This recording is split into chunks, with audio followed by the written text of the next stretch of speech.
Good day, good afternoon, good evening, everyone. This is Viper of Viperland, and I am back here in good old anonymous code. Let's see. I might set it up so that the word bubble.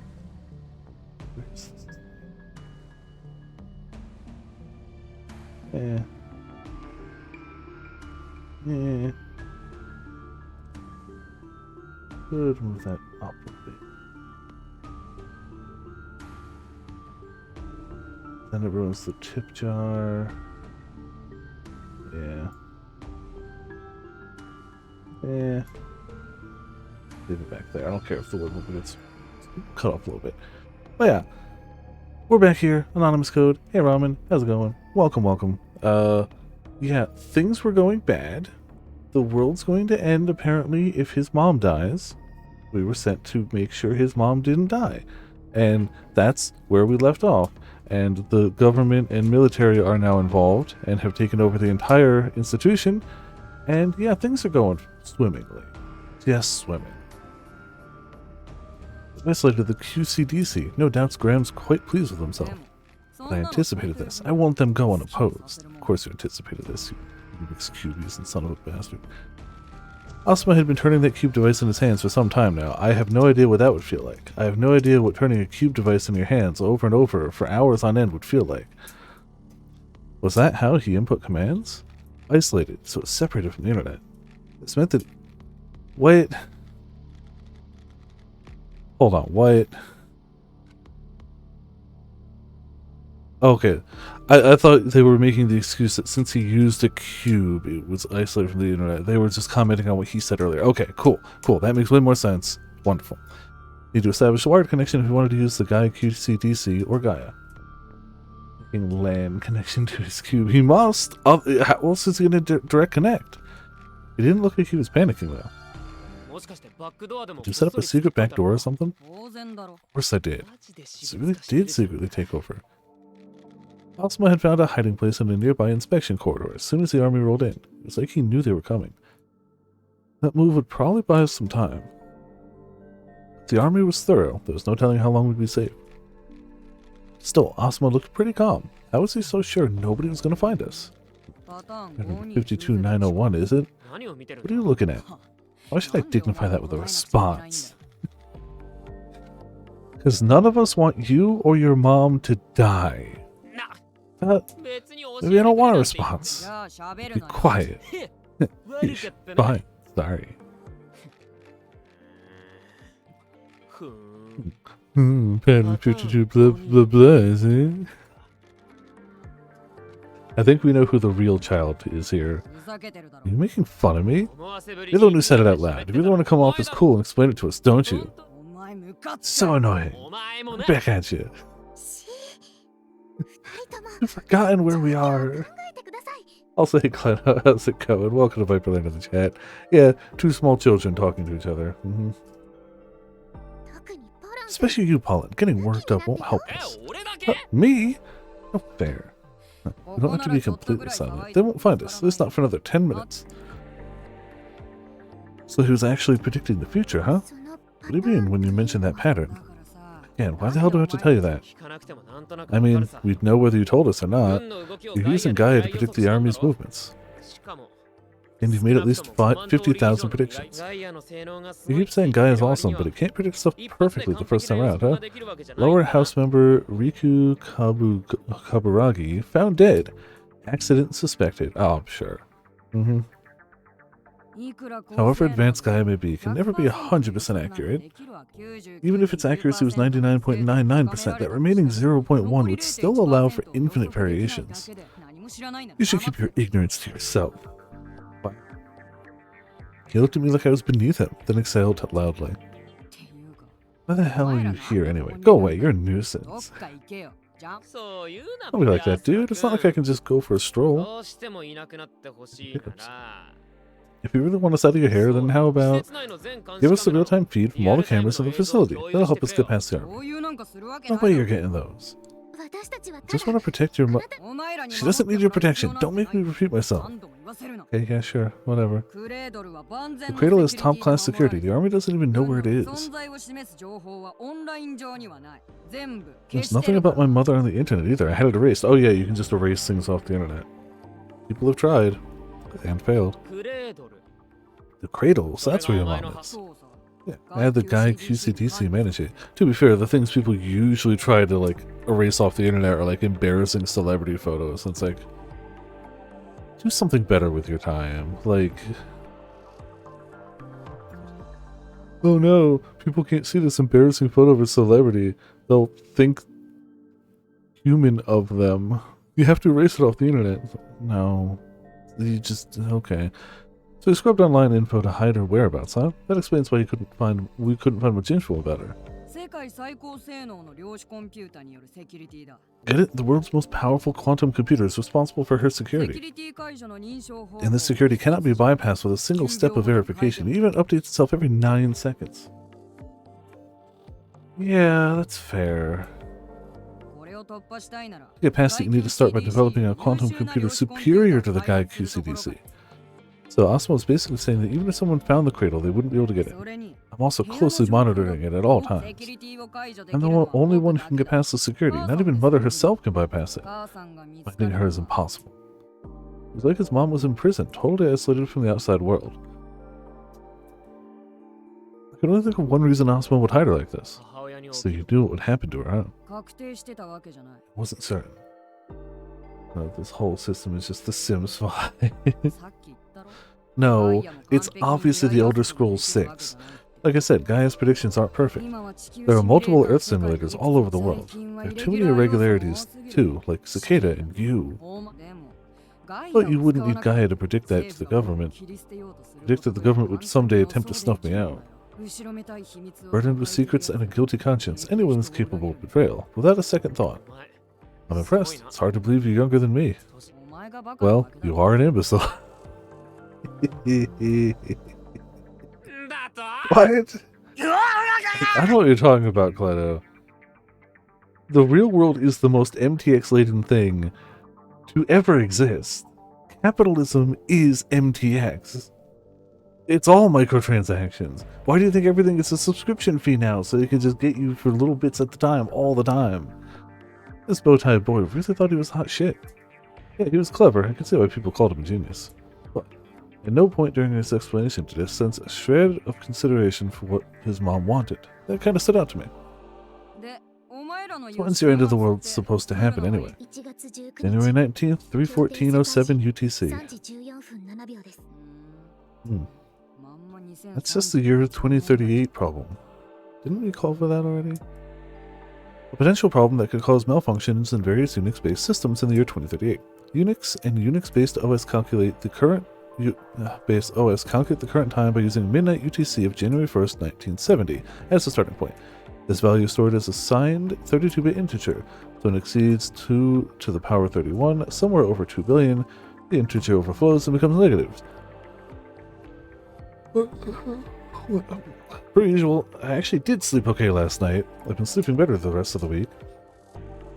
It's possible that this may cause major malfunctions in many systems, and experts are working hard to prevent a reoccurrence of what happened in 2036. The overflow is set to happen at 3:14:07 UTC, 12:14:07 JST on January 19th, 2038. Hence the name. Man, we just can't for the life of us set up computers that aren't going to just stop functioning at certain dates and go nuts. You'd figure after Y2K would be like, cool, let's make this never an issue again. But instead we just keep going, I won't live that long, so why should I fix it? Does that mean this world's also... Well, I had a hunch. What does the world look like in Gaia after the 19th? We'd used Gaia for so many simulations. He must have simulated the days past the time of the end. Simulates the world as normal. There's not a single simulation that shows the world ending then. Maybe it'll happen because you two will mess something up. Why do you think that? Well, neither of your existences makes any sense. One of you is a woman that seemingly incarnated into being at random, and the other is a man with an abnormally low sync rate. Sync rate? What's that? Number that measures the consistency between a person's actions in Gaia simulations and their actions in reality. Normally it ranges from 95 to 99%. That's how accurate Gaia's predictions are. When you act differently because you've seen an Earth simulation's prediction, the sync rate drops significantly. Alright, hold on. Tea. Clearly what I need. Even though it's green tea and not very caffeinated.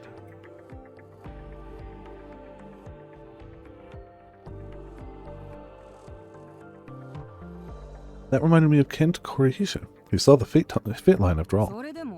But even then, it never falls below 80%. Despite that, you... What? You're fine most of the time, but sometimes your sync rate drops to absurdly low levels. At 20%. Sync rate that low is never usually displayed. It defies reason. What do you mean by sometimes? Like when you're doing your hacking quest, your rate usually drops 2 or 3 times during those. Quest, huh? My guess was that the drops lined up with when I saved and loaded. Yeah, probably. And then there's you. Asuma glared at Momo. You don't even exist in the world. Don't exist. No matter how many times I simulate the present moment in Gaia, you simply don't appear. You're not there. Is he serious? See. Which means that the simulation isn't really perfect. Because, I mean, there's no way the simulation could have guessed that we'd get time powers. That seems to be happening from, like, outside the game. It seems to be canonically us giving it to him.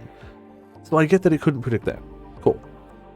However, also, hey, how's it going? Welcome to Viperland in the chat.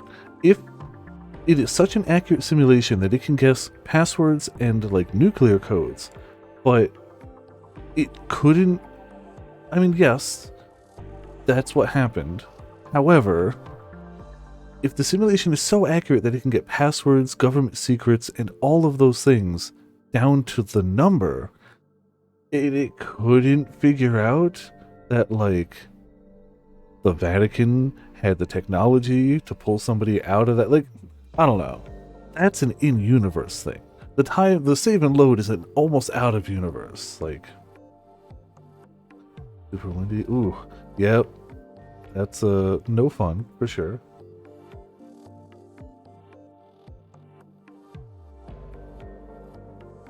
I feel like he talks the big game, but his machine should have been able to predict that, like, the Vatican could just do this.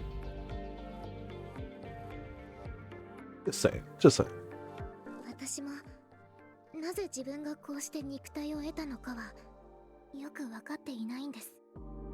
Well, he clearly is updating the data.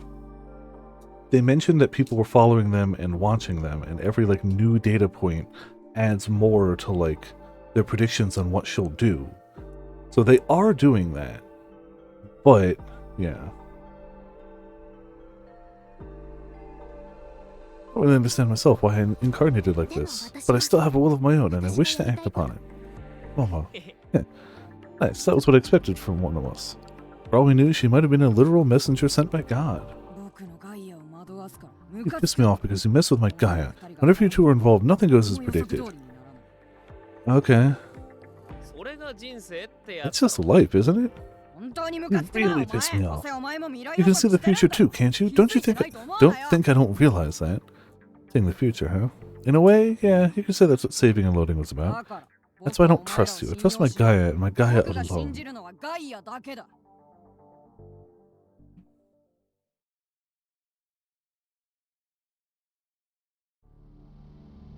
Good autosave. Asuma left the tunnel about 10 minutes later. What are you going to do now? Going to Gaia's control room. I won't let them touch Gaia ever again. Fight back and chase them out. They'll regret this betrayal. Okay, fight back with what? Chase them out with what? Your high-powered cube? The stuffed bear under your arm? I don't know. You're gonna fight the army? Asuma wasn't even paying attention to his surroundings as he walked. I couldn't let him go it alone. Hey, they'll find you! As if. He was really confident, but he was stressing me out too. I told myself to calm down. Asuma knew what the army was going to do, so he probably had his reasons for marching off. I stayed close to him and waited to see what would happen. The institution was like a labyrinth. It wasn't even on the map Oz had sent. Even the hallway we were in was a zigzagging mess. Just moving forward was a hassle. Felt like we might run into the army at any moment. That would massively suck. Ah, true. He'll totally be fine. Yeah. Very launcher. Maybe. But even that was just a firework. You don't take out the army with that. But Asuma just kept walking forward. Eventually, we came to a crossroads. We heard the sound of multiple footsteps coming from the right turn. We'll run into the army if we keep going this way. Shut up. Can't, man. He looked so indifferent that I couldn't help grabbing his shoulder to stop him. Go with me. The timing must be perfect, and you're not helping. Asuma began fiddling with his cube input device. The soldiers' footsteps were getting louder. Asuma, we gotta run! No, finish the prep. Huh? Sound. Gunfire. There were a lot of guns, too. It didn't look like we'd been spotted, though. What did it do? Saying nothing, Asuma continued walking forward. The hallway came to a T-junction before long, and Asuma stopped in front of it. 10 seconds of silence passed. I heard more gunfire and screams coming from our left. Asuma checked the area, then turned in the direction of the gunfire. Came across 2 soldiers. Are they dead? They were lying in pools of blood. There was no mistaking it. They were dead. Did you kill them? How? Did you make the security system attack them? The security system isn't even armed. This is the state-run company now. The ones at the top don't want to be blamed for any mishap, so they don't install anything lethal. Then that gunfire. Just using AR projections. I'm using a projection of myself. I had to be careful at first. The manner and timing of my projection had to be perfect. Some SFG soldiers are more skilled than others. That's why I target the soldiers who was the least experienced and most anxious. And my projection appeared right in front of him. The odds of him panicking and pulling the trigger were 99.4%. Oh great. Who do you think died when that imbecile shot him? They are, so nobody should have died. No, I projected the AR over another soldier's body, concealing them entirely. Since the soldiers are bigger than me, I had to include a projection of the background as well. And since I used the guide QCDC to control it in real time, any soldier Asuma projected himself onto would disappear completely. It would look like Asuma was the only one there. Soldiers weren't acting as a unit, so I waited for 2 of them to encounter each other alone, then projected myself onto both. They made them shoot each other without knowing. Once the first shot was fired, even the most elite soldier would panic. Not even Graham would keep his cool in that scenario. I knew that the probability of pattern 52901 was high. I've simulated it countless times. Okay. It's all right here in my head. I know exactly what they're going to do, down to every last gesture. The only factor I cannot account for is the presence of you two, so don't do a thing. Just sit still. He really was a genius. I could tell that this kid was messed up, too. You don't say. What kind of person would simulate themselves getting betrayed by the government and murdered by the army, then fully memorize it? Most of his simulations must have ended with him messing up and getting shot. Never seen an Earth simulator by myself, but I heard they were pretty realistic. Could a kid his age really stay sane after seeing himself getting killed over and over in that much detail? If you can predict the future this well... No, figured I said anything. What? I should be able to neutralize them without killing. Why would I do that? They double-crossed me, so they pay the price. Ah, yes, of course. Asuma kept going deeper and deeper into the facility without encountering a single soldier. It also does seem like their instructions appear to be shoot on sight. Not one of them was like, put down your bear! No, it was immediate gunfire. Area Z, where Gaia was located, really was like a maze. But even now, instead of taking the straight path, Asuma was using a detour to avoid the soldiers. Yeah, you know, the lethal weapon he's got. He was turning corners, doubling back, switching to longer routes, and sometimes stopping in place for an entire minute. He passed by multiple fake Gaia locations. He went up some stairs and down others. He used elevators built to travel between 2 floors. In the end, I had no idea where we were. There was distant gunfire and soldiers' screams echoed. We did come across some bodies, but nobody still breathing. Asuma's actions were calculated precisely, and as he walked on, he tinkered almost mechanically with the device in his hand. More and more soldiers died, but he didn't seem to mind. You don't mess up, do you? I know the correct solution from the get-go. There's no way I can mess up. Yeah, I mean, you know. unless anything happens that deviates from Gaia. I even know when the army is going to commence its retreat. I just need to stay the course. You yourself said that.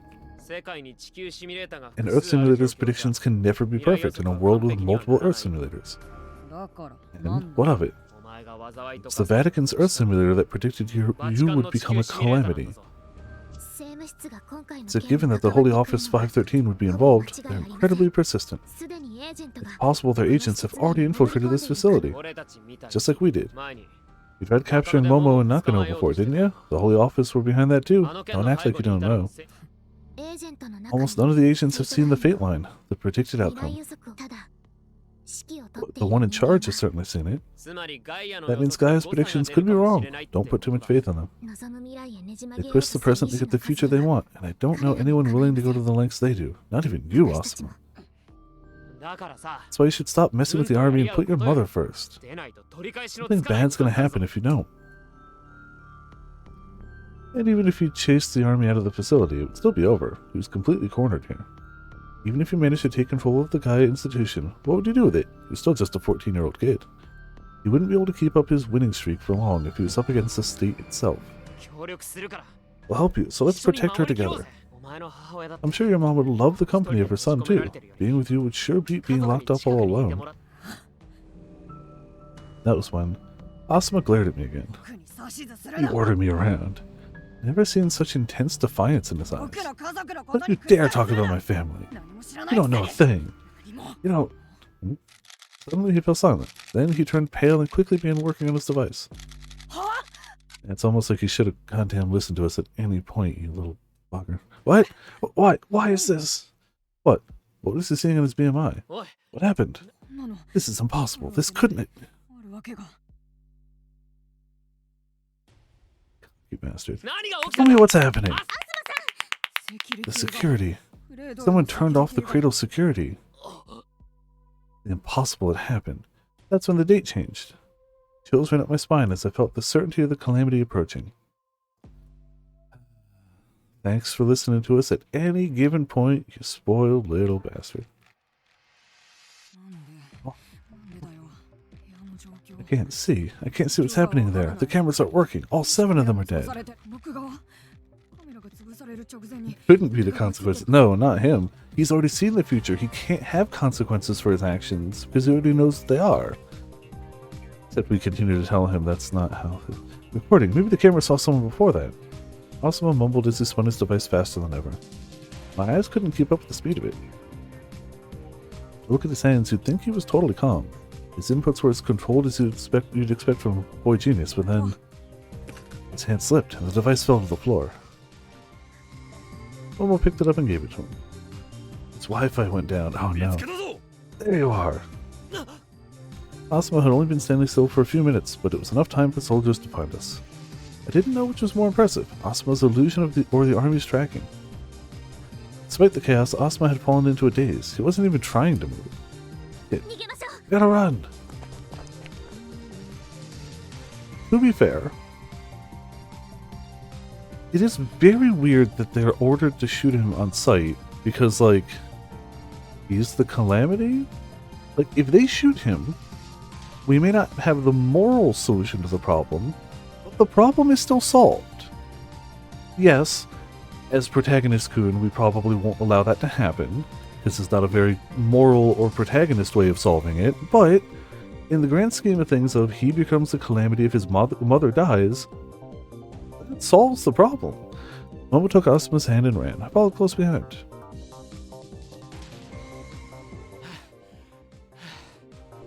We ran all over the place trying to lose them before somehow finding a place to hide. We couldn't stay here. Now that they had a rough idea where we were, they'd start closing in on us. It was only a matter of time before they found us. Let me go! No! Asuma shook off Momo's hand. He went right back to tinkering with his device. Why can't I restore the security? Why isn't it accepting my commands? Because they are better than you, and also have an Earth simulator.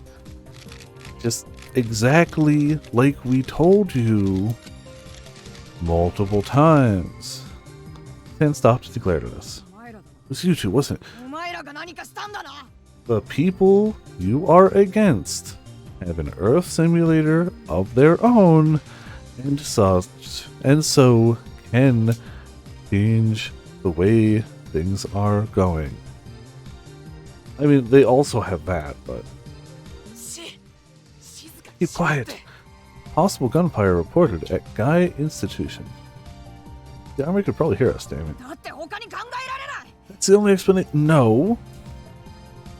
Cannot stress enough how we have explicitly told you that the people who are running this whole thing that is after you right now also have their own Earth simulator, and that they would also be able to change the way things go. I told you too much shit. Please calm down. Momo grabbed Asuma by his shoulders and looked into his eyes. You have to calm down. You can't panic. Not now. Shut up. Asuma pushed her away. Ew. Oh, it's okay. Yeah, I had to chill out myself too. Need to do something. Anything. I mean, like maybe actually looking after her, like when we told you that she was in danger and you went, ha, ha, ha, ha, plebs.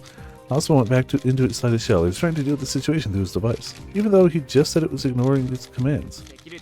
Were you really the only one who could turn off the security? Is there nobody else who could have done it? The army had temporarily revoked its administrative rights, but he'd taken them back earlier. It couldn't have been them again. It was one other person, but they killed him. No one else. No one. No one else even has administrative access to the guy QCDC, let alone the wherewithal to actually control it. In that case, it's gotta be one of the Holy Office agents. I mean, they have their own QCDC. Either that, or they use some sacrament that let them get past the security. Perhaps. Rosario, do you know anything about this? Rosario? There's no response. She was supposed to be snooping on the Holy Office by herself. Emergency blockade established on routes to Port of Tokyo. No good. Can't reach her. Something happened to her? Had a bad feeling about this. It was pretty clear that whatever was happening, we hadn't seen it coming. Cross, what's the army up to? I asked them to intercept the army's comms. They were panicking before, but they're getting it together now. They'll find you in no time. Doesn't seem like they're aware that the Cradle's security is off, though. They still don't know where his mother is. If the army didn't know anything, the Holy Office had to be the ones messing with the Cradle. That meant that they were probably behind the security outage, too. That's true, then. Now's our chance. Wanted to make our move before the army? Deal with both of them and the Holy Office at the same time? Hell no. I'll go to the Cradle. Tell me where it is.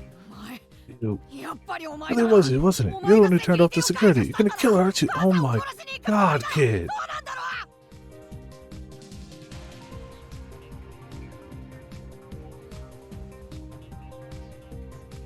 Sure. Okay. This is what happens when you pump in, you dump Wiz. This is what happens. This right here. Right here. I won't let you. I won't let that. Calm down. If you go, the army will follow. You'll just end up giving away your mother's location. We don't know how Asuma's mother was going to die. It wasn't just the Holy Office we had to look out for. The army could be the real threat. We had to keep everyone away from her. You keep the army busy, I'll be able to move around unrestricted. That's so fun. Oh yeah, zero charisma, zero whiz too, though. The army only cared about Asuma. They wouldn't pay attention to what I was doing. Take your mom and run. I want Asuma to be a distraction. Yeah. Momo had helped with this kind of plan before, so she knew what I was getting at right away. Let me help you, Asuma. What if the army finds you? They'll kill me, I guess. Then, but you know I can predict the future, too. Oh, and I didn't give you the details before. My thing is different from your future predictions. My thing involves saving and loading. Loading, I can come back in time whenever I save. Sounds insane, right? Trust me, I know. But it works. I proved that to you in Nakano, remember? I got away. He has told so many people his thing. So many. Mind you, half of them don't know anymore because of the saving and loading. Still, that's why I can save your mom and get away with her too. Moms with bright futures who can't sit idly by when someone's in need. That's what Nakano Symphonies is about. Exactly.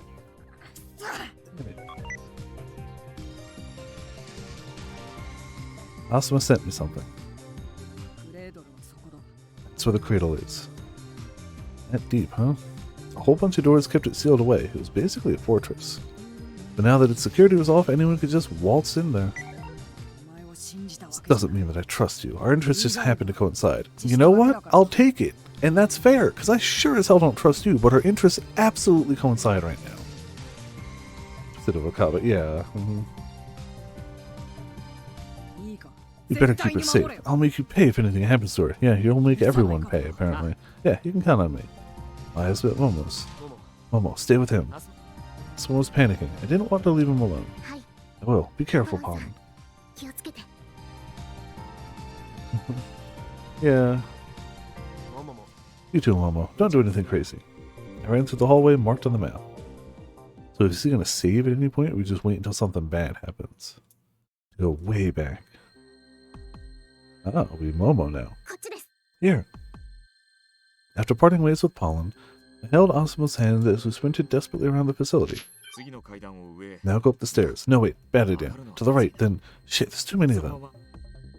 Ross was relaying directions so we could make our way around without running into any soldiers, but we couldn't avoid them forever. Maybe it was because we'd been spotted once already, but... No matter where we went, I could sense soldiers nearby. Can you contact Juno? Pollen's calling her, but she's ghosting him. As I lock it up, someone unlocks it again. Who's doing this? Asuma shook off my hand and went back to inputting commands on his cube device. You know, if you dropped the bear, we could drag you along and you could input things on the cube device. You know, you could do both. Looked like he was trying to turn the security on again, but he was so focused that he wasn't paying any attention to our situation. That's why I had to take his hand and manually lead him away from any danger.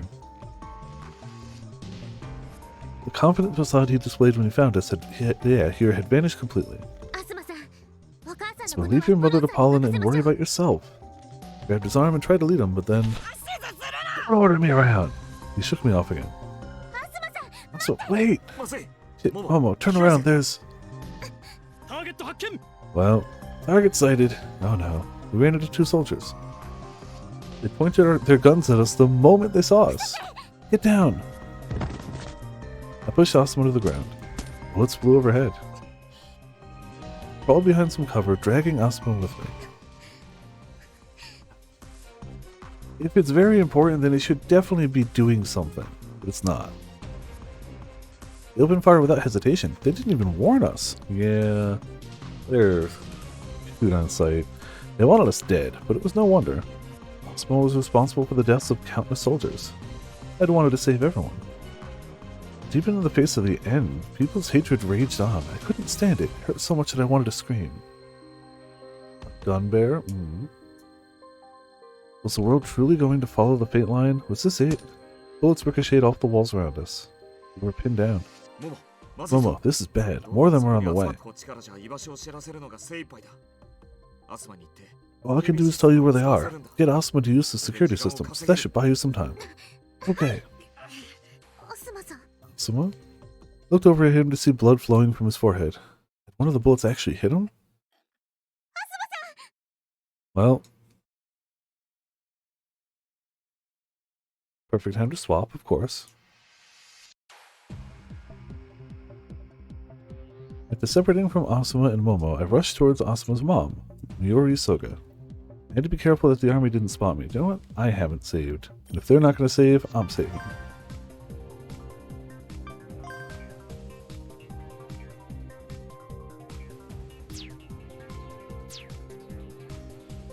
That ruled out the fastest route, and man did that suck. Don't worry, there's no one near you. Oh hey. Nice. After checking if it was safe, I kept on moving. Ross was busy helping Momo, so Nono was acting as my backup instead. I called Oz and Kaoru too. What happened with Asuma's family anyway? You two know, don't you? I knew that Asuma himself would never open up, so I hadn't even asked him. Remember my stuff behind the Pokemon logo? Oh, do I? I swear I turned it off. Alright, I clearly didn't. Voila, there you go. Yep. These two had been investigating Guy and Asuma for a while now, then, so I guess they knew something. And my guess was right on. Asuma's father, Yukihiro Soga, wow. That is dangerously close to the protagonist from Food Wars. It's not, but it's dangerously close. Also, hey Pops, how's it going? Spooky month is indeed here. How you doing? Spooky month and your birthday month, indeed. How's it going? Welcome to Viper Living Chat. Thank you for 75 heckin' months. Hope you're having a good start to October. Yeah, Yukihiro Soma is the protagonist from Food Wars. So, you know, it's all starting to make sense. All the lines are coming together. You can be quiet till it's ready, of course. He committed suicide 3 years ago. It destroyed the entire family. Yeah, people had dug up that piece of info and had blown up online. Apparently he killed himself because he was exposed for embezzlement. Even when he was little, Asuma displayed amazing talent when it came to computer engineering and programming. People called him a prodigy. Everyone praised him, and his parents were proud of him. If it stopped there, they'd sound like a happy family. But his father, Yukihiro Soga, was a totally unremarkable man. Unremarkable? Criminal guilty of embezzlement? Concentrated doses of RE6, yeah, Well, he's not unremarkable in that regard, but it seems he considered himself a mediocre individual, especially compared to his son. He tried to live up to his son's expectations. He tried to keep up with them. He tried to be a father who was worthy of his son's genius. He couldn't do it. He ended up taking money from the company he worked at. Were those events related at all? Could have been his pride as a father. Maybe he just wanted to show off to his son. Only the man himself knew the truth. That person would steal to prop up his pride. Hell, resorting to that stuff should have made him feel even more pathetic. Already not a good start. Man, what was it with dads and acting like total dipshits? That's just anime and video games right there. The company immediately found out what he was doing. They not only fired him, but took him to court too. He was truly disgraced by the end of it all. At that point, he had nothing left to lose. It wasn't long before he was committing domestic violence against his wife and son. Oh, joy. Hell. Yeah, I know what you mean. Excuse me. Yukihiro Soga probably figured that was the only other way he could feel superior to his son. A reprehensible mindset, of course. Not leaving that situation lasted, though. He committed suicide before long. Asuma was the one who found the body. He was 11 at the time.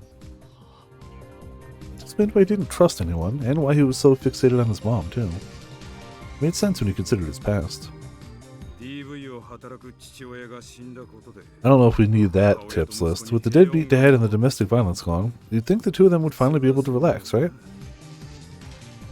Domestic violence refers to abusive behavior between spouses, family members, or other forms of intimate relationships. Asuma's life only deteriorated further.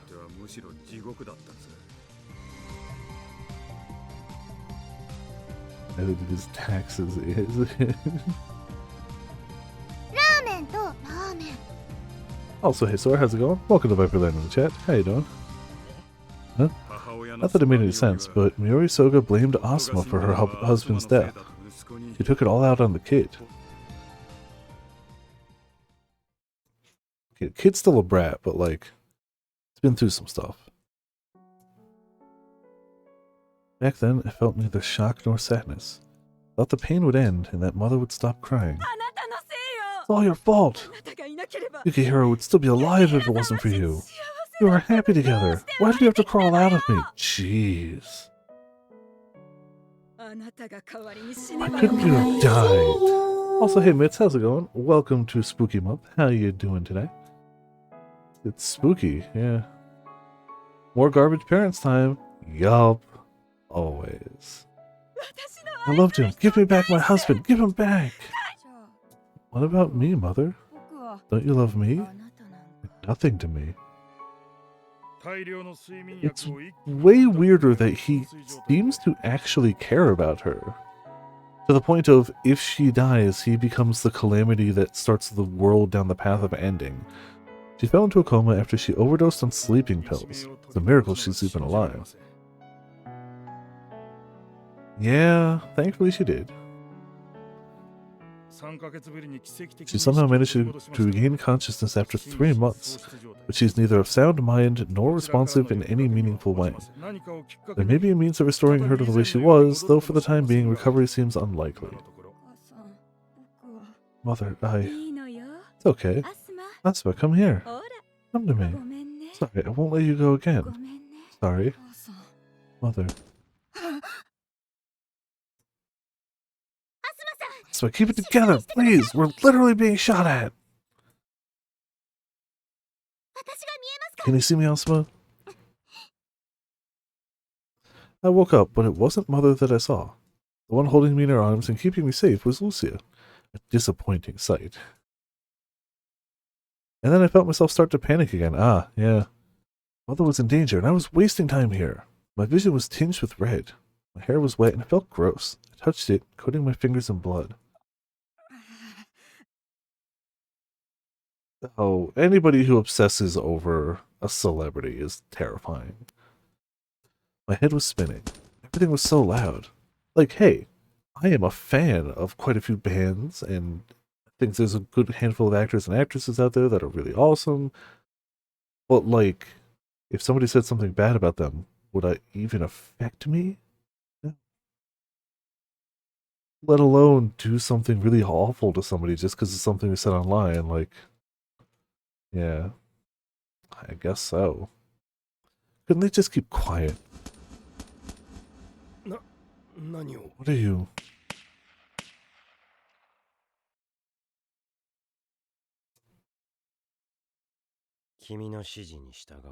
Yeah, I will obey your every command. Asuma? What is it, Father?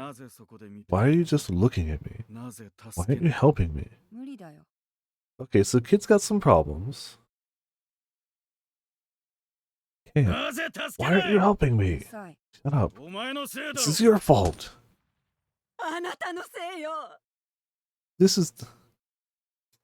So the kid was still definitely rude, but, like, also, kid doesn't deserve, like, to be going through this. It's all your fault. I loved him. Give him back my husband. Give him back. Yeah, I know, right? I guess being rude is really just the least of the things that could have happened. Shut up. Stop it. Criminal. Andre Flash. I'm not even gonna attempt. Yeah, it's just people going after him. Degenerate. Just kill the little shit. Rope him in public. Nick yourself. Yeah, wow, they really captured 4chan to a T. Fucking die. Except they captured 4chan to a T, minus all the slurs. Shut up, shut up, shut up, shut up, shut up, shut up. Yeah, honestly, probably. Just shut up. Well, it's because the internet is generally 4chan. It's not just the internet. It's 4chan. And also, the internet's pretty bad IRL, yeah. Not all of it, for sure. Suddenly, everything went silent. What? The next thing I knew, I was standing in the hallway covered in blood. I glanced around. Countless pieces of meat were scattered across the floor. They'd probably been soldiers until a few moments ago. This is not great.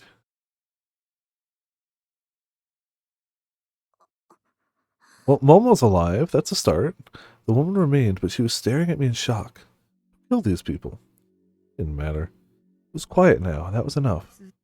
Still hoping that Mother will recover so we can live together. That's what I want. It's not like it'll ever happen. Yeah, I know that. She'll never forgive me. Considered using Gaia to look into our future. I was too scared to see. I even used some impossible parameters to generate an impossible present. Present in which our whole family was together and happy. It only made me feel empty, but for a moment, just for a moment, I felt like I was going to be okay. That was why I generated it so many times. I don't know. And if so, the how is a big question. There's nothing wrong with that, right? Please don't take anything else away from me. Please? Well, great. Perfect time to swap back to Pollen, I'm sure. Yup. Thanks. Cool. No questions here. Mom's in a coma and won't wake up. Unsure how to feel about it all, I rushed ahead through the hallways. I understood why Asuma's mother didn't seem to have much say in what he did with her. His family situation might be part of the reason, so he's so fixated on Gaia. Yeah, that's the whole facility, yeah. Damn it. Figured he was just a know-it-all brat. How could I get pissed off at him after hearing what he'd been through? See? All I can do is protect his mom, and I gotta do that no matter what. I wasn't so cocky I assumed I could save the little guy alone, but I wasn't the kind of douchebag to ignore someone in need either. An elevator was open at the end of the corridor. I ran in without a moment's hesitation. There was a biometric touch panel inside, but the elevator started moving before I had a chance to use it. It looked like it only went one floor down. I swear if I didn't make it in time. Rosario? Momo. Holland. What's wrong? You didn't answer before. Did something happen? There's too much noise in the background. Something wasn't right. Where are you? Felinio Arcana is behind this. Oh, her. Okay, we don't know what her thing is, but we've seen her.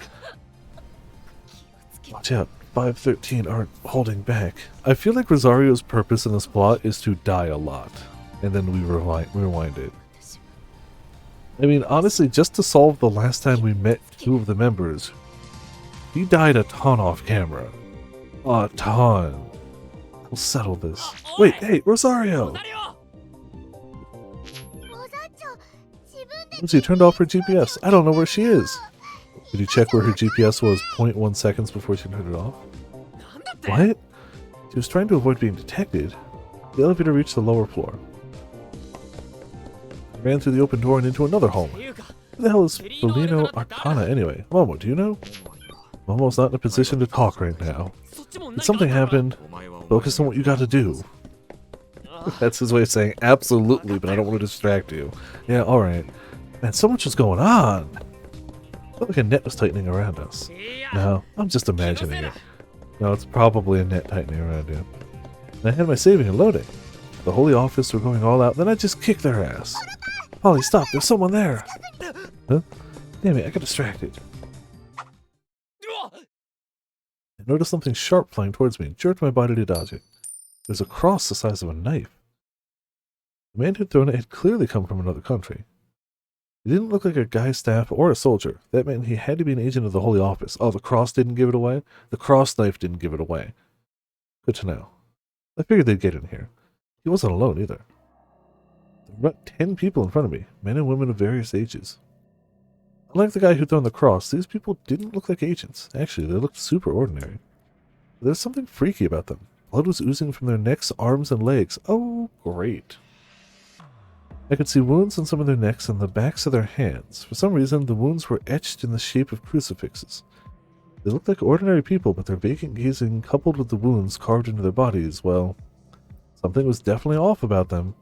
Transgressor? Transgressor. Punition. Punition. Hallelujah. Hallelujah. How can I handle this? It didn't look like there was any way I could slip by them. I guess I'll load. It's so damn slow. Juno was suddenly standing next to me. Share the location now. Oh, great. Right there. I quickly sent her the cradle's location. The next moment, she grabbed my arm and I immediately found myself somewhere new. You dare disappoint my Kent. You don't have to tell me twice. I didn't expect her to come back. But man, just 1 second we were here, huh? Things would have been way easier if she'd been with us the whole time. Still, this wasn't the time to complain about that. I was finally at the cradle. This was the lowest area of the Institute. It was below even the deepest part of Tokyo Bay. I didn't sense anyone around here. It was so silent it was kind of scary. I had to take Miori Soga away from here ASAP, before the army or the Holy Office arrived. Something's not right. You don't say. I hadn't noticed until she said so, but Juno was right. It was a thick, heavy door that looked like it belonged on a giant safe. And it was open. I was told that Asuma's mother was comatose. She couldn't have left by herself. Someone gone in there? Probably. Shit, we weren't the first? Feeling tense as hell, I stepped inside the room. I looked around cautiously to see if anyone else was around. The room was bigger than I'd expected, and its ceiling was high, too. More like a hall. There's nowhere for anyone to hide. The size only made it feel emptier, though. Maybe because the place was so bare. The only thing I could see was a king-size bed. There was no one in it. Well, Miori Soga isn't here. Somebody's already taken her. Well, shocking.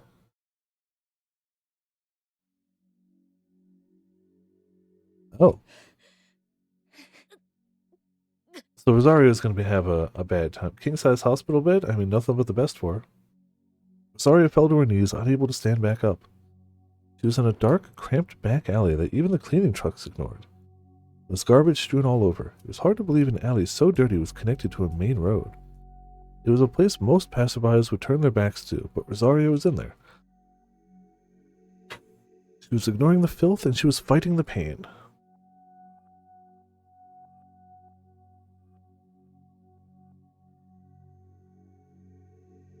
Her hand was pressed against her chest where a bloodstain was spreading wider. But what hurt most wasn't the wound under her clothes. It was the splitting pain emanating from deep within her brain. She had managed to contact Pollen and warn him, but the cacophony of voices in her head had silenced her. Whatever she'd said and heard was being drowned out by the voices echoing inside her mind. This is what it was all about. You had already sowed the seeds of defilement in my body, Felino. Oh. Rosario remembered the day she became an agent of the Holy Office 513. Her body had been subjected to a particular ritual on that day. It was approximately 2 years earlier. Driven by her thirst to avenge her father's death, she spied on the proponents of the end. She outwardly acted as one of them, and after long hard work, she was finally accepted into the Holy Office 513 as an agent. And on her very first day, she was led into a moldy old underground church in the Vatican. This is where she'd first met Felino Arcana. Rosario did not understand why it was Felino she was meeting with, rather than the head of the Holy Office. However, she recalled a disturbing story which she had heard from her anti-fate allies. There was once a child, an innocent girl too young to even speak. Separated from her parents, she was forced to see something not even the Holy Office agents were allowed to behold, the Fate Line. Furthermore, she relived the lines of individuals who witnessed past miracles through VR, simulated in necro pilgrimage. The process was reiterated every day, all day long, all year long. For what seemed like an eternity, she was made to watch the past of total strangers and the future predictions leading to the end times. And thus the Holy Office 513 attempted to create an artificial Virgin Mary.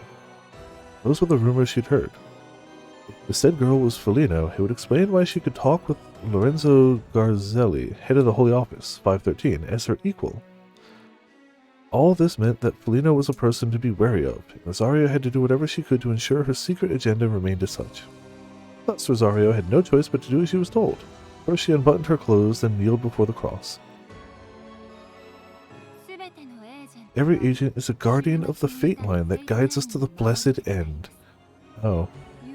As such, they must have the holy marks carved upon their being. Joy. It is proof of their oath to the Lord, a sign that they will devote their bodies to God until the moment of the promised end. Felino gently pierced Rosario's chest with a consecrated blade. Trails of crimson blood flowed along her pale skin.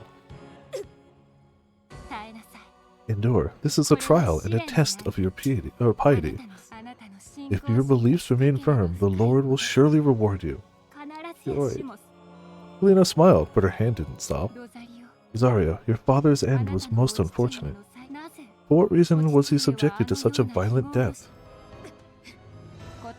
Answer me, Rosario Rossellini. Because he turned his back on the will of God and tried to reveal the fate line to the world.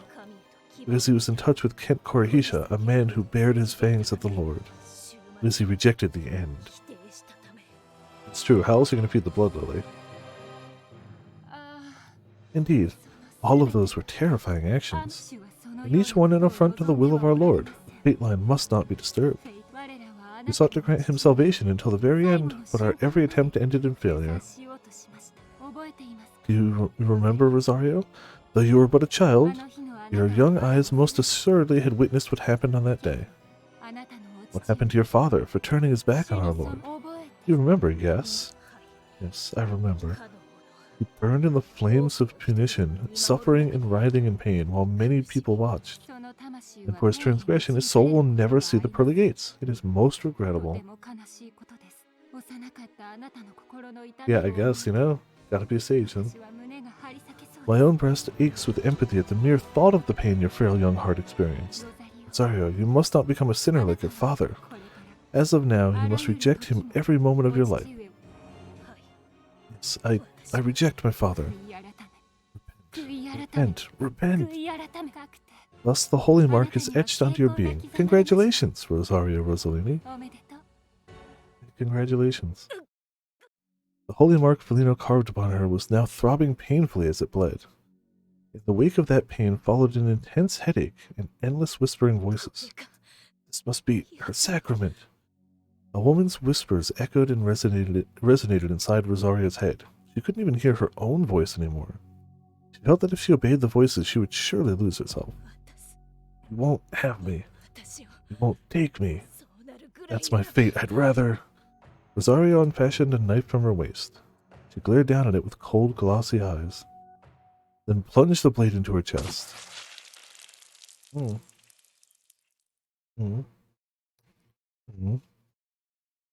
Rosario has no good times.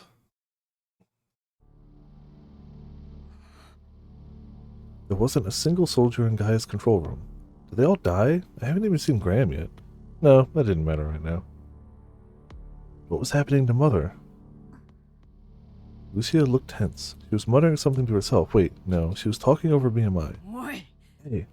I walked up to her and grabbed her by the collar. You're talking to Paul and Takaoka, aren't you? Stop being secretive. Put me through to him. What? Just do it! Ugh. That's true. She did get to do that. She nodded, and I let go of her. Okay. I love the little icon. Is my mother okay? She wasn't there. What? She wasn't in the cradle. It was empty. She wasn't there. No. Someone took her out of there. Think you can find her? The most likely culprit, the one who first came to mind, was Juno. She had ties to Paul and Takaoka.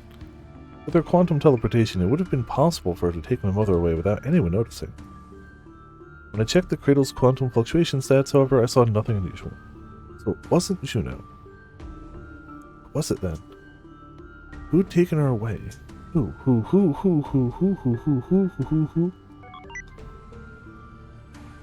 Still couldn't access the cradle security cams. Every feed showed a black screen. Didn't know if the cameras had been shut down or completely disconnected. Tried checking their recordings a moment before they went dead, but they didn't show anything unusual in the room. All I saw was Mother sleeping in bed. No one had been inside. Where is she?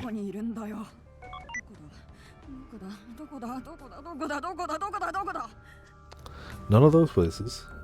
I had to find her. I had to find her fast.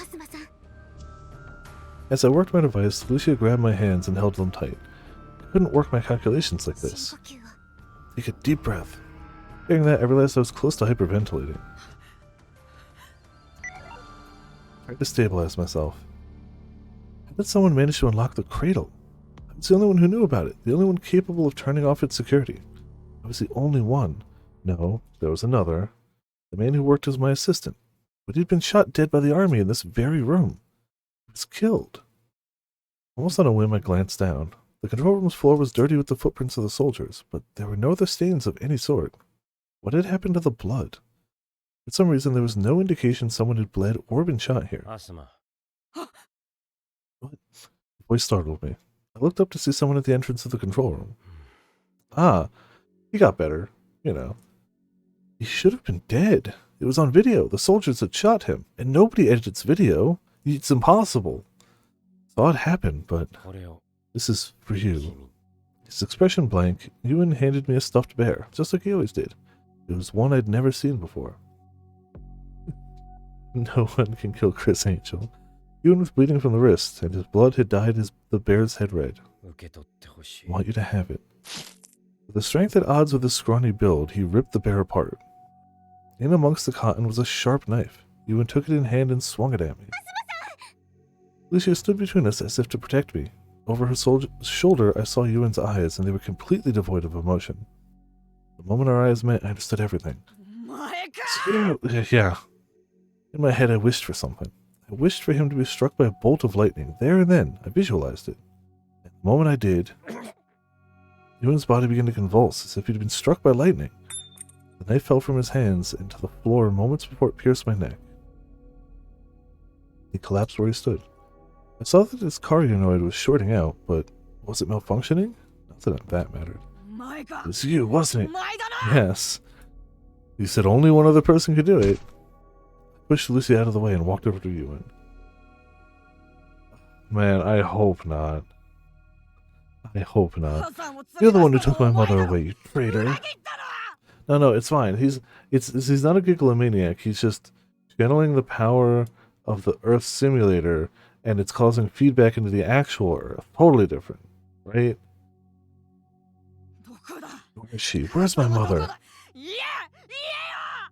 I looked up your entire past. I used Gaia over and over to predict your actions, and you never did anything suspicious. I knew you were useless, but I assumed you'd at least be harmless, too. You actually tricked me, and even Gaia. You managed to fool Gaia's predictions. I could think of only one thing, other Earth simulators. What have you done with my mother? Yuan smiled as if he was about to cry.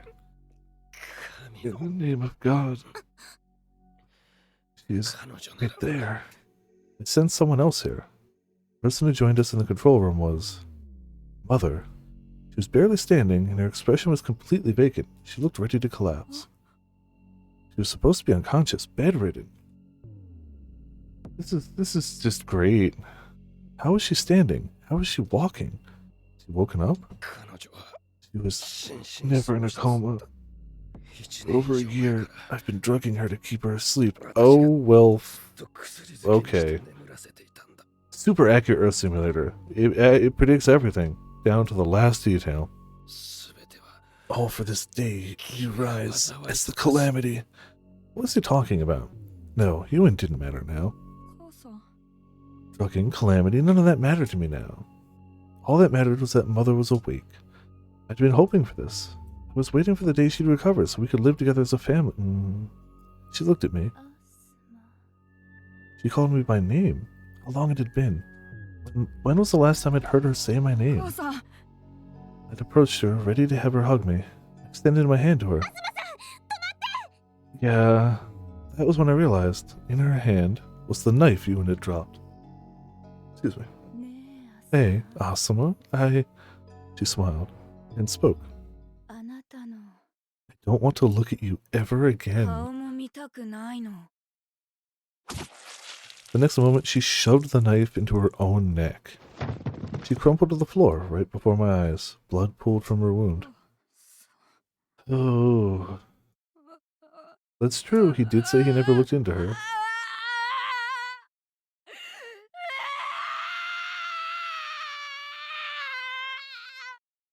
So bad times. Bad times.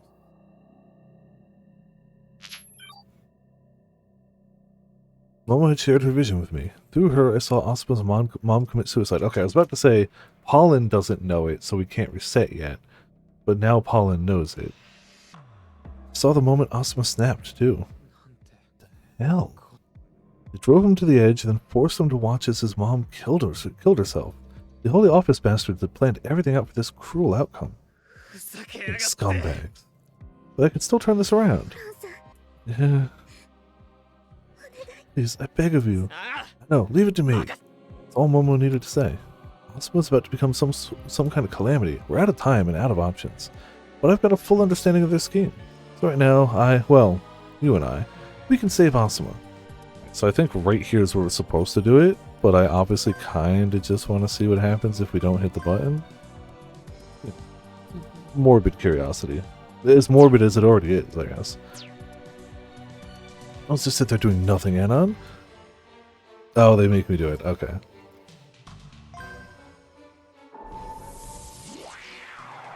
Yeah. I still am kind of curious as to like what he could realistically do, but I guess if he had Gigalomaniac powers. And they broke him. Go save Scum Gadget, damn right. Tell me what you want, intruders. Asuma glared at me. This was the moment he found us. We didn't have much time, so I got straight to the point. We gotta talk about you and Okuda. Huh? What? Colin, what's this about? Hear me out. He's with the Holy Office 513. He's drugging your mom, Miori Soga, to keep her unconscious. Thanks to Momo sharing her vision, I'd heard what Yuen told Asuma right before I loaded. This info was our weapon now. Not any more nonsense like that, and I'm gonna get mad. You saw it happen. Yeah. 4 minutes and 24 seconds from now. Wow. Okay, that's just when the attack happens. I was about to say, like... Okay. The SFG is going to attack the institution under orders from the Ministry of Defense. Asuma, the government's going to cut you off. Yuen Okuda is going to fake his death in the attack. Explain to Asuma what Yuen and the Holy Office were plotting. And during the explanation... Hey, this is bad. There you are, Oz. The Ministry of Defense did something, right? Wait, what? Yeah, they did. The minister himself issued an order to the SFG. Mad because small. I think he's mad because of a lot of things, but yeah. He told him to seize the Gaia Institution. Maybe it was because Asuma just heard the news himself, but the guy was staring daggers at me. They were sharper than before. They really do predict the future then. Which Earth simulator do you use? Tell you if we make it through the day. More importantly, watch out for Yuen. Yuen, where are you? Where are you strolling about right now? Asuna still seemed skeptical, but he called Yuen on his BMI. Don't you let the army touch Gaia. Tell me the situation there. Hey, did I say you could end the call? Say something, Yuen. Yuen! Someone killed him. Yuen's dead. What you saw was fake. He's still alive. Jealous up tall, always. Yuen was probably on his way to take Asuma's mom out of the cradle. There was only one path there. If we waited for him at the entrance, we could stop him. And Yuen was in Gaia's control room, so we were closer to the cradle than he was. We could get there first. Yuen probably didn't even realize we knew what he was up to. He wouldn't be in a hurry. We could get the better of him. Asuma had joined us, but he was still wary of me. He checked the institution's observation and security systems, but couldn't confirm that Yuen was still alive. So he figured I was bullshitting him. Yuen really was a traitor. Gaia's predictions would have shown it. Not necessarily. The Holy Office 513 is behind him after all. Before I loaded, it was obvious that Asuma had no idea what Yuen was doing. That was with Gaia at his disposal, too. Gaia's predictions aren't perfect, are they? Especially in a world full of Earth simulators. Those are your own words, Asuma. I mean, it didn't say them this time, but they're still your words. Stop right there, Yuen Okuda. We waited for him at the entrance of the passage leading to the cradle, and sure enough, he came. Sky. We'd seen right through his act, but he didn't seem bothered at all. You've been lying to me all this time? You can say that. It's a shame, Asuma. You're gonna tell me everything. Everything, eh? Yuen rolled up his sleeves. I saw on his arms the cross-like injuries I'd seen in the other believers. In the name of God. Those words sent a chill down my spine. I thought of the co-pilot who'd killed himself during the high hack. Stop! I darted towards him, but I couldn't get to him in time. He took out a knife. Without hesitation, stabbed himself in the neck. You fucking fanatic. Isn't religion fun? It's almost like they're trying to say something here. It was too slow. Now there's no way we could find out why and for how long he tricked Asuma and Gaia. He obviously had strong ties with the Holy Office, but still, at least we bought ourselves some time. Now all we had to do was get Miori Soga out of here. What's going on? What is it? Someone turned off the cradle's security. Yeah, no kidding. No kidding. Truly a religious nut, yeah. No commentary on real issues whatsoever. Clearly, no. None of them ever have, honestly. Say what? Yuen's corpse was right there in front of us, and it wasn't a mannequin or some kind of fancy android either. He just died now. That much was true. So then, how did the security get turned off? Who is that? Why is he in there? He was looking at the security cam feed. I got him to share it with me. The footage showed... some guy? Who was that? He was wearing a suit and looked like a regular office worker. remembered that before I loaded, I saw a group of 10 or so bleeding Holy Office henchmen. Was he one of them? Had he been there? I couldn't remember. Who is he? Determined his identity. Guy Institution staff. Did that mean he wasn't with the Holy Office? Hajime Hachiya, Guy Institution PR Department, hired 2037, 36, male, has a wife and a daughter, blood type O, height 166, weight 69, nice. No image. What does he do? Should I know? Around 300 people work here. I haven't even met most of them. I mean, it says right next to his name that he's in the PR department, but he's not even an engineer. He's on the PR department. How could a peon like him disable security maintained by the Guy QCDC? The man didn't look right. His hands were covered in blood, and his footsteps were unsteady. He didn't seem stable. Just like with Yuan and the others working for the Holy Office. Maybe Yuan gave him all the info. That explained how a PR guy could get past security, right? The time we'd saved by stopping Yuan had run out immediately. We rushed to the cradle. I tried contacting Juno for help, but she totally ghosted me again. It took about 5 minutes to get there. It wasn't long, but it felt like forever. We ran through the open door and into the cradle. First thing we saw was a suited man, Hachiya, straddling Miori Soga. What are you doing? Away from her. With dead eyes, Hachiya glanced our way. He spoke. In the name of God, the third prophecy of Fatima will be fulfilled. Well...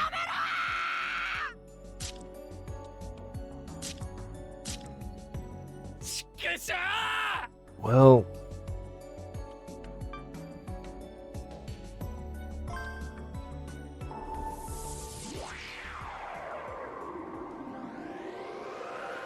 Clearly we did. Clearly. Tell me what you want, intruders. This load was the one. This time I wouldn't fail. We'll let them do as they want. In the name of God, I knew Yuan was going to try to kill himself with that knife, so I waited for the right moment, then tackled him. Threw him to the ground. Colin, he's trying to bite off his tongue! Jeez. You want to be a martyr that badly, you zealot douchebag? Suddenly, Yuan's eyes closed and he stopped moving. Is he dead? No, he couldn't be. He was still breathing. I hacked his cardio node to force him into VR mode. Oh yeah, VR was full dive, so if you put someone into a VR space, you could take control of their body. But it's pretty difficult, and you shouldn't be able to do it that fast. Cardio nodes were especially hard to hack. This kid was a pro in Prodigy. I really wanted to get some answers out of Yuan, but there was no time. What's going on? No one turned off the cradle security, right? Yes, who in the world? Not just Yuan. The Holy Office has got a bunch of their men in this facility. We have to get ready. In fact, we probably should already have been there instead. But it's fine. We made it to the cradle before Hachiya. We got Juno to help this time. She said she could use quantum teleportation with 2 other people besides herself. That was why Momo had to stay behind and hide. Hachiya didn't use insane powers like those Holy Office agents. He was just an ordinary person. I punched the guy's lights out while Asuma hacked his cargo node, then neutralized him like he had Yuan. Oh, that's 2 down. No idea how many more were going to show up, but we couldn't let any through. We didn't have to wait long for more to come. It was the 10 or so pawns I'd encountered when I got here the first time. Just like then, they had cross-shaped wounds on their hands, legs, and necks, and they were all bleeding. Here. How had they gotten in here anyway? I wonder if the security was actually trash. Had Yuan guided them? Did he sneak them in here under the Guy QCDC's nose somehow? That didn't matter right now. First, I had to do something about those bleeding weirdos. There's nothing I can do right now. I shouldn't have helped you. Juno was hiding. She spoke as if she'd read my mind. She couldn't teleport too often, so I guess she was right. Asuma, can you hack all of the cardio nodes? Of course, but don't order me around. Yeah, summon 1, of course. But we have to... That was the answer all along! We should have known. Asuma began working away rapidly on his cube device. While he was busy with that, I figured I could distract the pawns to buy him some time. Whoa, Charlie 1. A moment later, a group of SFG soldiers floated into the space. Shit, even the army found this place. Asuma, hurry! You seen how many of them are, imbecile? There are too many for even the boy genius to hack that fast, huh? What if I pretended to negotiate with them? Before I could put my idea into motion, I heard gunfire. The army had opened fire. No, not even a warning? No, not even a warning. And they weren't just shooting at us, they were targeting the Holy Office henchmen too. Fanatics didn't falter. They responded to the gunfire by throwing knives back. Way too chaotic for a cozy check. Corpses were piling up.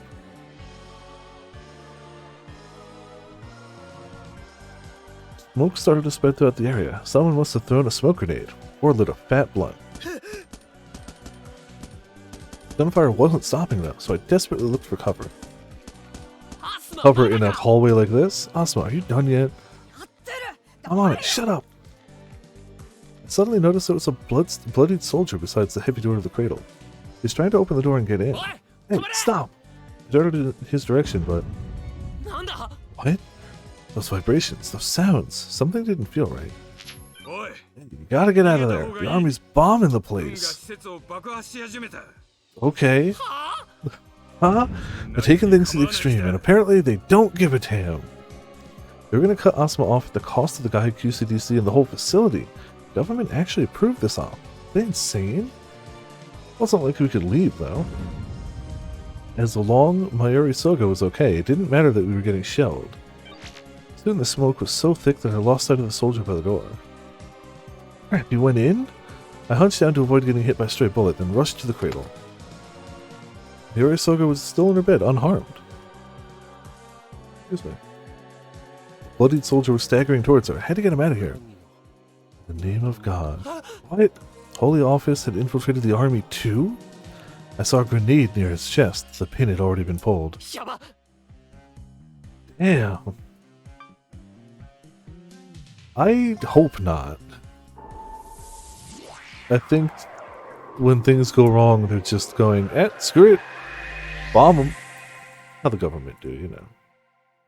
Oh, plan A didn't work. Nuke the hell out of it. Forget about the Gaiku CDC and Gaia. Focus on protecting your mom. My desperate attempts to convince Asuma worked. He agreed reluctantly. Mayuri Soga was unconscious in bed. The army's operation had already begun, and the Holy Office had pawns all over the place. Juno, just keep running. Don't stop until the day's over. Things should work out that way. Juno looked dissatisfied, but she didn't argue. She was going to teleport Asuma and Mayuri to a cruiser at perhaps some distance from here. Jeez. The plan was for them to use that boat to get away from Tokyo. In a single moment, Juno, Asuma, and Mayuri disappeared. I planned for that to happen, so Momo wasn't here. It was just me now. I need to get out of here too. No.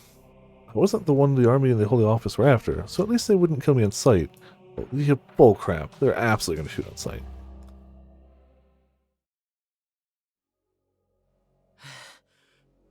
Taking my time, I made my way out while avoiding both enemy parties. Juno, what's the sitch? You already at sea? Colin, something isn't right. Juno won't respond. What? Did something happen? I had a bad feeling about this. I was going to send you a stream of the dock. This is a live stream from a satellite. Yeah. The love of God, it's burning? When I looked closer, I saw the ship was covered in blood. What the hell? That wasn't all. Dozens of people were standing on the docks, surrounding the cruiser Oz had prepared. At first I thought they were just curious onlookers, but no. There's something off about them. Regular onlookers would be panicking way more. And even though it was a fuzzy satellite stream, I felt like I could see blood on some of them. Blood flowing from cross-shaped wounds. The Holy Office had set it up in ambush then. Okay, that's some hot bullshit. So either their system is adapting to us, or yeah, their counter save loading coming. It's like, that's some bullshit. And they mobilize so many people so quickly. Shit, why does it always go so wrong? They're using their Earth simulator to predict the future whenever I loaded? It's like they could read my every move. Well,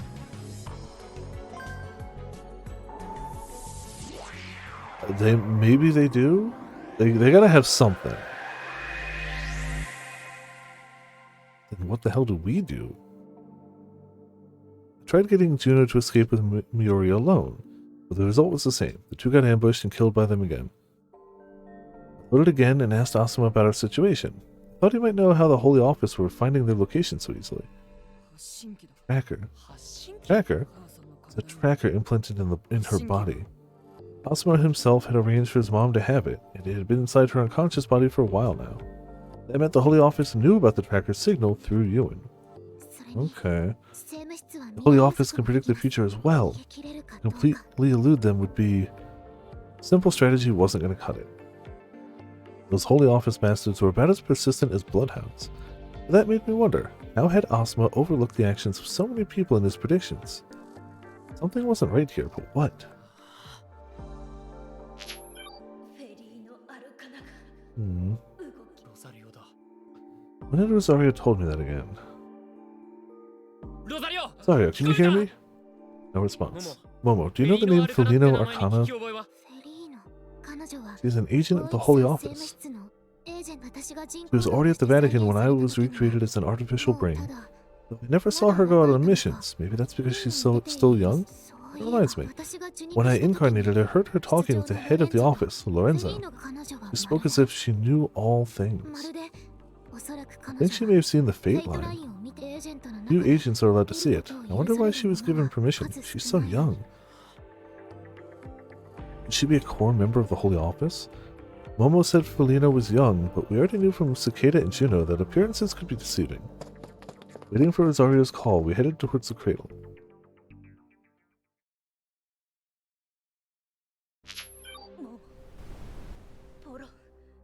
Rosario, where are you now? Just like last time, the background noise was crazy. It's Felino, right? What's she doing? Holy Mark, her sacrament, stigmata. You hear the voice of God, your consciousness fades. The stronger your faith, the more control she has, like a puppet. Holy Mark. Ewan, the Holy Office fanatics I encountered inside this facility, and that one SFG soldier. They were all bleeding from cross-shaped wounds. Those the Holy Marks? If Felino had seen the Fate line, and with that knowledge she was using her sacrament to manipulate people with Holy Marks, that would explain why we couldn't predict their movements. It seemed certain that the one behind all this really was this Felino Arcana. It wouldn't be easy, but I finally had an idea about how to handle all this. Back again. I mean, I feel like if we deal with her, it's done, but how do you even find her? Who says she even has to be around here? Well, I guess she's carved things into people, but I don't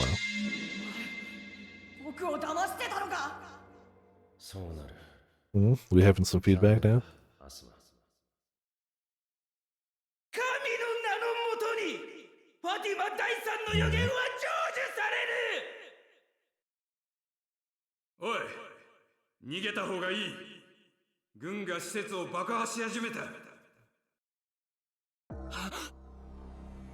I came back to my senses. What was I doing just now? Colin, can you hear me? Oh, what was I doing? You were snoring for like 5 minutes. Snoring? Did I fall asleep? Wait, more importantly, I had to focus on what was in front of me. I loaded 9 times so far while trying to prevent Miori Soga's death. My last 2 loads I spent doing nothing but gathering info. That's how I was able to figure out where Felino Arcana had been hiding. I entered a church in the city, specifically a hidden chapel beneath it. How did you find that? The place was jam-packed with people. Saving and loading. Fine. It's about as big as a tennis court. It had a low ceiling and no windows, but it looked like there were close to 100 people here. It's so crowded I struggled to breathe, and the smell of blood was so strong I almost choked. Everyone here was looking at me. Men and women of all ages. Nobody was saying a word. But none of them were bleeding anywhere, either. The only one who was... a girl on the floor below the cross at the other end of the room. Must have been Felino. Momo had said she was young, but she looked even younger than I imagined.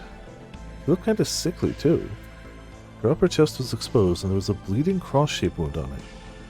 She was sweating heavily and looked like she was in pain. She seemed too weak to even stand. Are you under the influence of those holy marks as well? Then tell me who's controlling you. The head of the Holy Office? Someone else? Tell me. She could barely breathe, but still she was able to grin wide. Suddenly the other believers in the room began to push me back. They stood between me and Felina.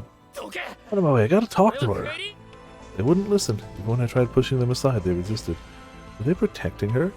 Holland, Asuma says someone disabled the cradle security. Yeah, no shit. I didn't have much time left. Mayuri Soga was gonna die soon. Move, let me talk to... I felt a sharp pain in my leg. Despite being on the verge of tears, a small child had stabbed me in the leg with something pointed and pen-like. Get out, transgressor. Hallelujah. Hallelujah. The crowd started chanting like they were praying. Too many of them. I didn't have time for this. Move, let me through! Is there some way to knock these wackos out? Not all of them had Karya nodes. Was I gonna have to smack their lights out? That was all I could think of. These people weren't like the Holy Office fanatics that infiltrated the Guy Institution. There was a light in their eyes, and it kinda looked like they were afraid of me. Damn it. It was too late to deal with Polino. If I wanted to do that, I'd have to load further back. I'd have to get here earlier and handle her when she was still alone. Once I dealt with Polino, or whoever was giving her orders, I could remove the Holy Office from the equation altogether. I could see the way out of this. Oh, and Asuma's mother killed herself. I messed up, again. But there's still next time. Next time for sure. You won't get away with this fully now.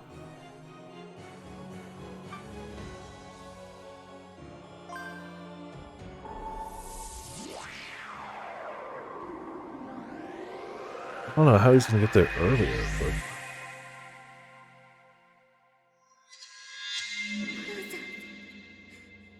especially with a forced nap time.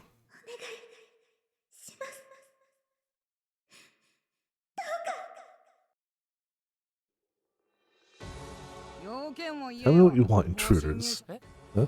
His voice brought me back to my senses.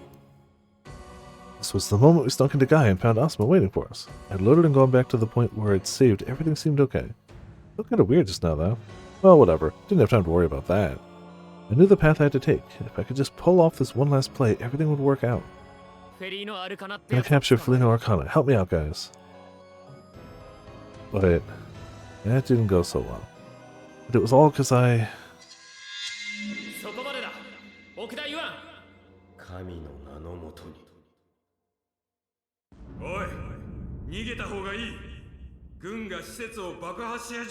definitely starting to hit those downsides, yeah.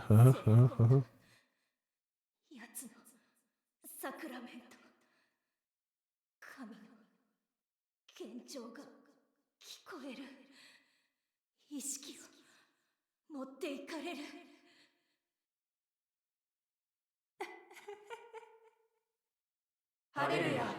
Hallelujah. Oh, get a grip! Huh? What? Cross was in front of me. We were in, where is this again? There's a gap in my memory. It happened again. I blacked out 3 or 4 times during the last hour alone.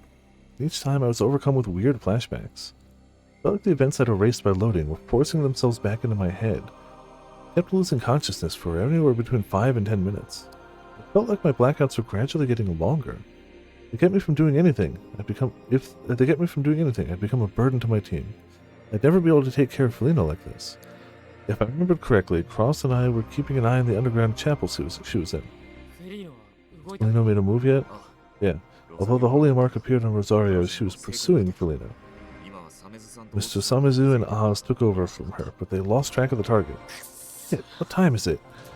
Looked at the date and time and realized we didn't have long until the moment Mayuri Soga had died all those times. Momo was with Asuma right now, but... Asuma, stop! She shared her vision with me. There I saw Asuma and his mom. Hey, Asuma, I don't want to look at you ever again. Ugh. Yeah, that's the other problem. If she wakes up, she goes straight into being controlled.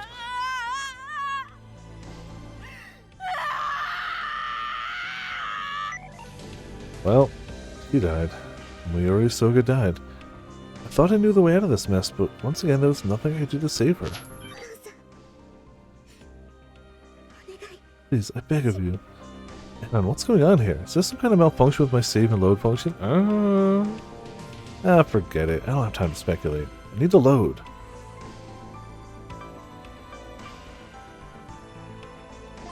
Oh, going back earlier, that's